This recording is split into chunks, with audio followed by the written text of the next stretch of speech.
Hi everyone, the Simple Dad here. In this video, I'll show you how to force multi-windows for all apps. So Samsung split screen multitasking is already impressive, but not every app supports it by default.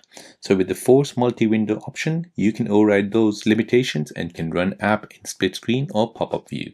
So here is an example. If I go ahead and open up the Argos app in split screen or pop-up view, it won't let me. So here I'll just go ahead and show you this. So I'll go ahead and drag this from my edge panel. And as you can see, it gives me this message. Can't open this app in split screen view, drop it to open in full screen. So I cannot go ahead and open it in split screen or pop-up view. If I just go ahead and leave this will open in full screen. So let me show you how you can force your Samsung S25 Ultra to open this in split screen or pop-up view. So to do this, go ahead and bring down the quick panel menu, tap in settings, scroll down and find advanced features. From here, find labs. From here, find multi-window for all apps, switch this feature on. This will allow all the apps to open in pop-up view or split screen, including apps that haven't been designed for these layouts. So we'll go ahead and tap home.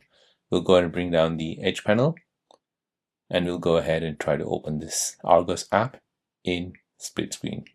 So as you can see, now it's lets me open in pop-up view. If I take it up, this is in split screen view. So this unlocks the true productivity and entertainment potential. Imagine watching a live stream while replying to text, running maps while chatting on WhatsApp, or taking notes while researching in Chrome. So instead of wasting time switching back and forth, you're doing it all at once. It's like turning your phone into a portable workstation, perfect for students, professionals, or just hardcore multitaskers. So there you go guys, that is how to force multi-window for all apps on your Samsung Galaxy device.